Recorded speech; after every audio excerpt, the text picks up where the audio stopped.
Hello friends, my name is JJ, and I just turned 40 this week. It is a pretty big symbolic moment, as these round number birthdays always are. Doesn't really feel like that big of a deal though, I must say. Now, here on YouTube you will find no shortage of people offering you life advice, telling you how the world really works and that sort of thing. But I notice a lot of these people are also very young, and it is probably fair to question the depth of their insights. Not saying you can't have useful things to offer the world at age 23, but perspective probably isn't one of them. As someone who is relatively old by YouTube standards, I have made a couple of videos in the last few years attempting to share some of the perspective that I've gained over the decades, just because I like to think that maybe I can offer a different point of view to my young audience than what they usually hear. I feel a strong obligation towards my young male viewers in particular,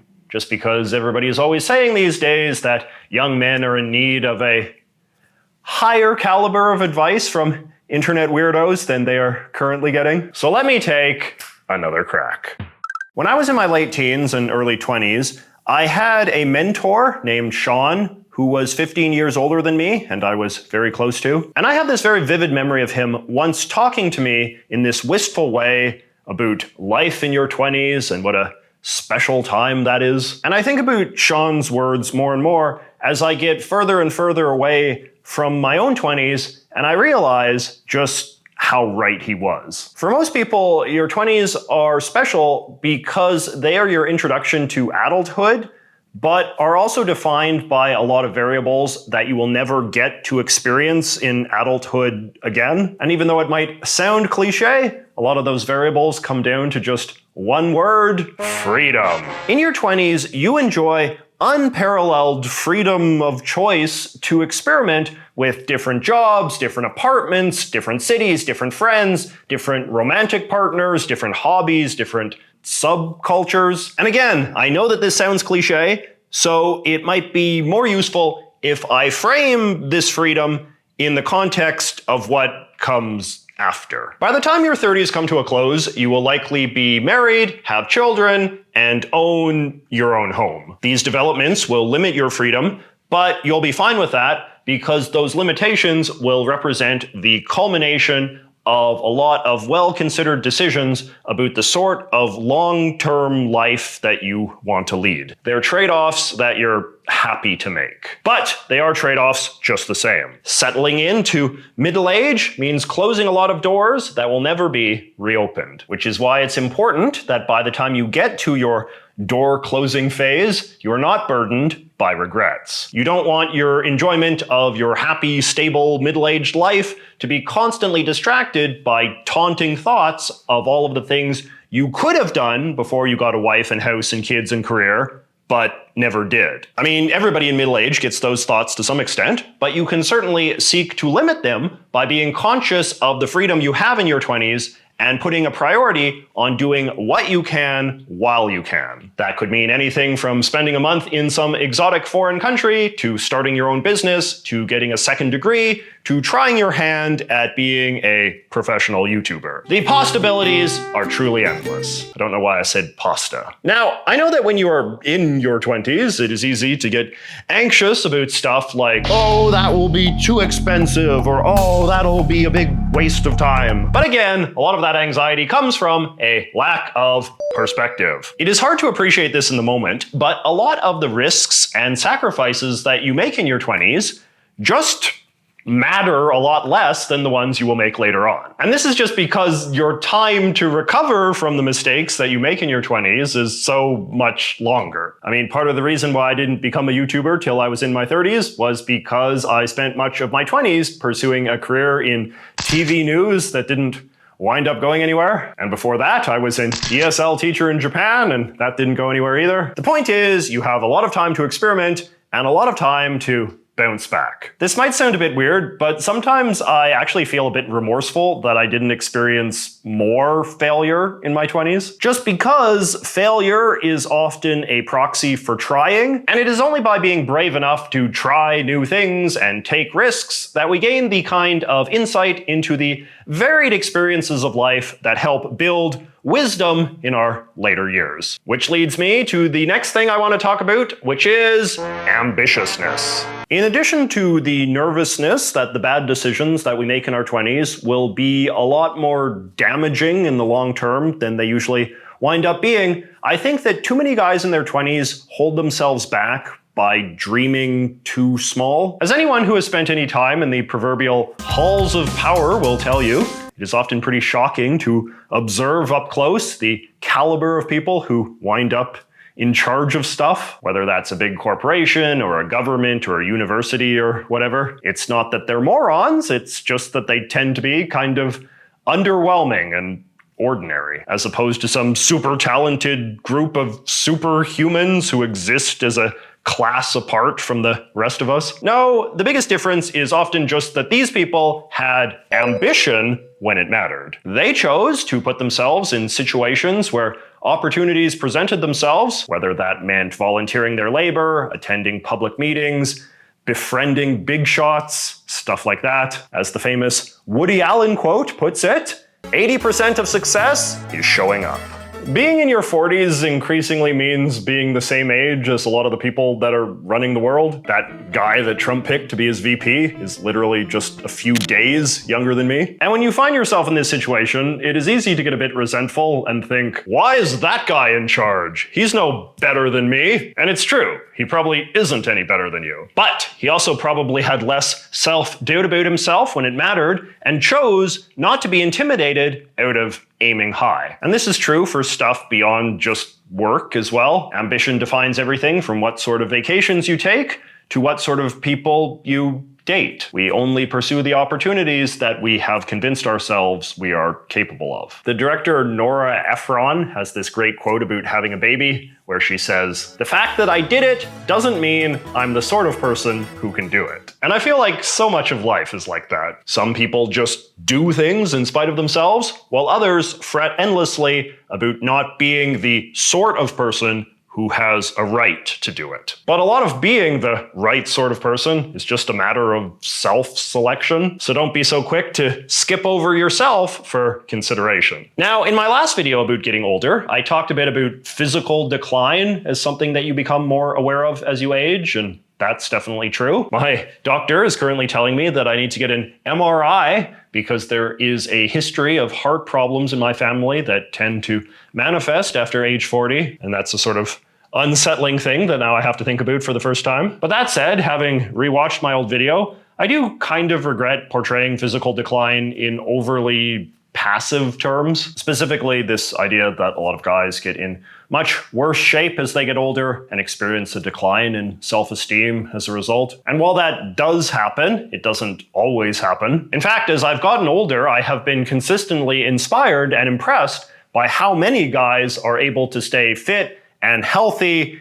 and frankly hot well into their 40s and beyond. But the key term that you hear a lot when it relates to physical fitness in middle age is maintain.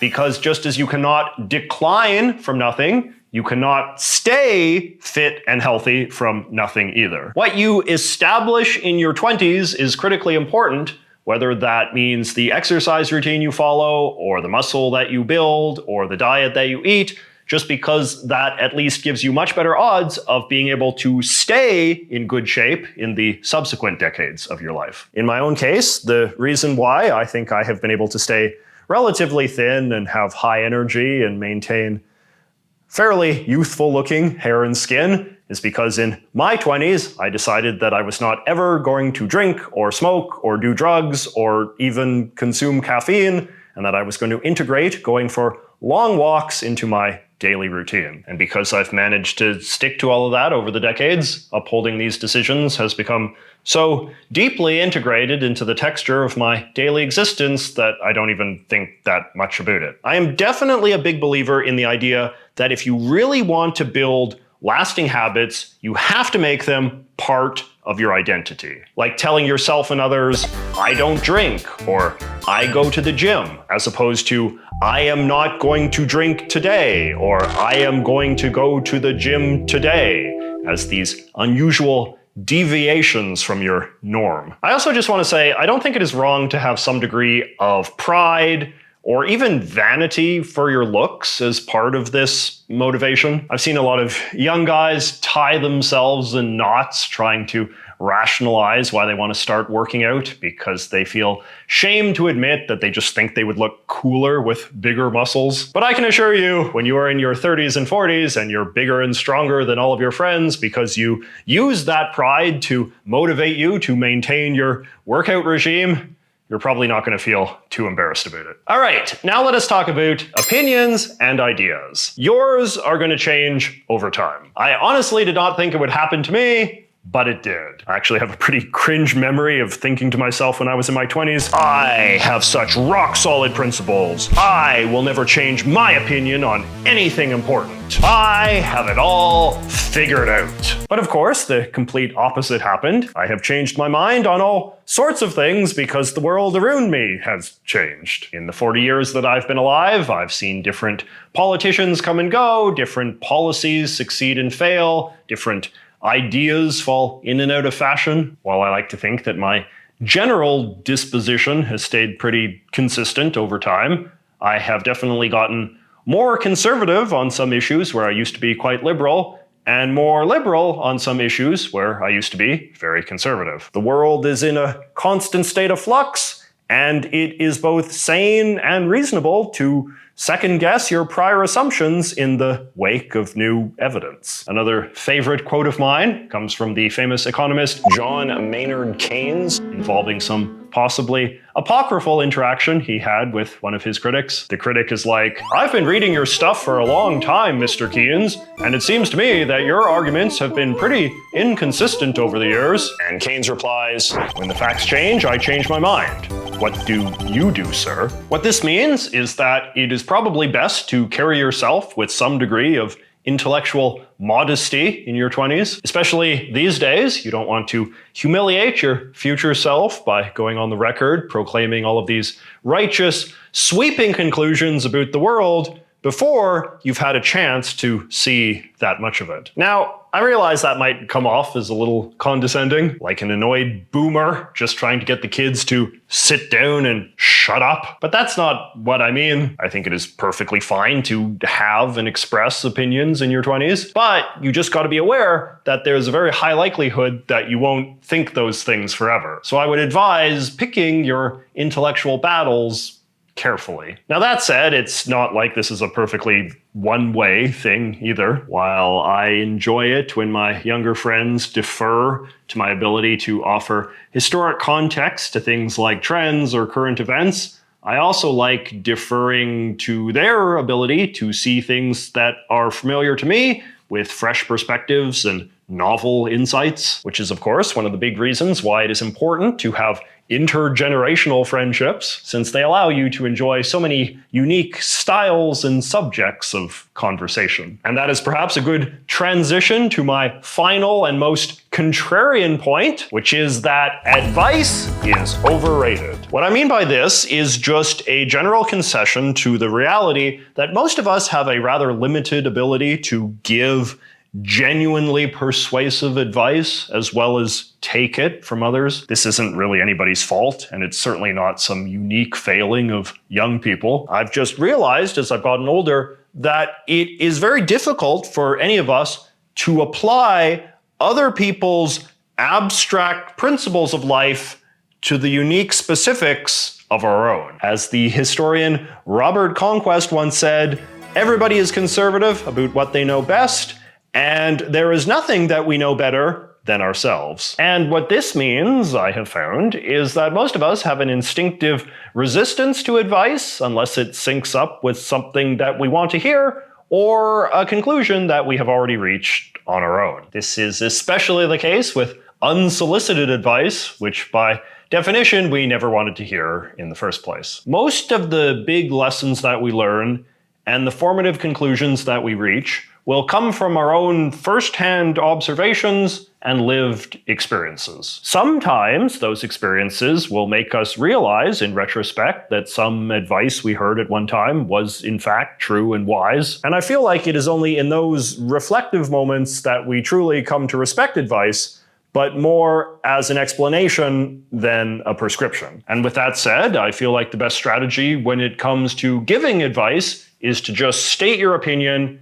and then move on. Don't nag people or pester them or get annoyed when they don't seem to be following your brilliant suggestions that you've laid out for them. Just try to find satisfaction in knowing that you told them what you think is best and they can take it or leave it. And even if they do leave it, they still might wind up taking it later. And thus concludes my effort at putting some stuff out there that you can take or leave. Hopefully you have found it useful in some small way. Let me know if you like videos like this, and if you do, what other sort of life-related stuff would you like to hear me opine on? I care a lot about all of you guys, and I want to feel like I'm doing my best to be useful to the generation below me. So if there's anything specific that you feel you want from me, just let me know. Alrighty, thank you so much for watching. Thank you so much for the birthday wishes. Do not forget to like and subscribe, and I will see you next week.